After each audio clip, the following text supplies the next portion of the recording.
Welcome into Brand Dog Sports. Today we're going to be talking about the 3 keys to success for this Texas offense against an elite Alabama defense.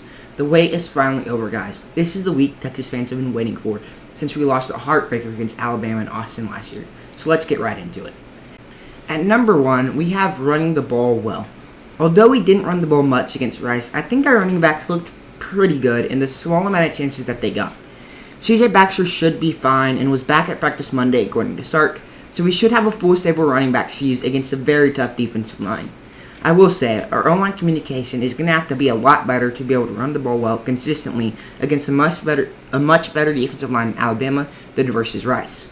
Kelvin Banks mentioned communication as an issue a lot in player media availability on Monday, and we need to fix that quickly going into a very, very hostile environment in Tuscaloosa, where Alabama hasn't lost in 21 games. In order to open up any chance in the passing game, we have to neutralize this pass rush led by Dallas Turner by running the ball early and running it well. This will be very important if we want to stay in this game with an explosive Alabama offense led by Jalen Milroe. At number 2, we have the Quinn Ewers and Xavier Worthy connection. In order to have any chance in this game, Quinn Ewers needs to play as good as we all know he can. We've all seen the flashes of his talent even last year in the first quarter against Alabama, but we haven't seen it consistently. Him and Xavier Worthy are going to need to have very big games.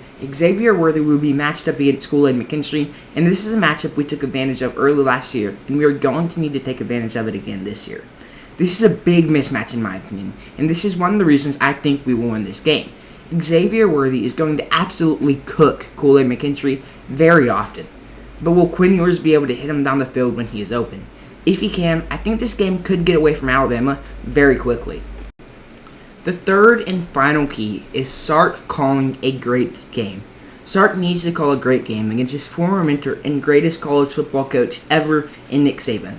Sark needs to have some new looks to throw Saban and this Crimson Tide defense off because Saban has pretty much seen everything in Sark's playbook.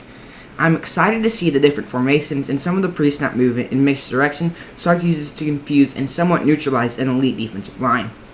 I also want to see Sark be able to adjust to the game. If Quinn isn't hitting the deep ball, don't just keep calling deep shots all game. Adjust and play to his strengths, which are in the intermediate and short passing game. He also needs to trust the running game and be patient with the younger offensive line, especially since we are in an environment like Tuscaloosa. There are going to be some struggles early on in the game, but we have to stick to the running game so we can keep Alabama's offense off the field. We all know Sark is an elite play caller, but he sometimes outsmarts himself. But if he can stay grounded and do the things that I listed, we will win this game. As you could probably tell, I am very excited about this game, and I am confident in our offense's ability to score big points if we can at least do 2 out of the 3 keys that I mentioned. I will have my defensive preview out tomorrow, and I think that's what the game is ultimately going to come down to. Can we stop Alabama's explosive offense led by dual-threat quarterback and former Texas commit Jalen Milroe? Thanks so much for watching. Make sure you like, subscribe, and comment, and I'll see you next time on Brand Dog Sports.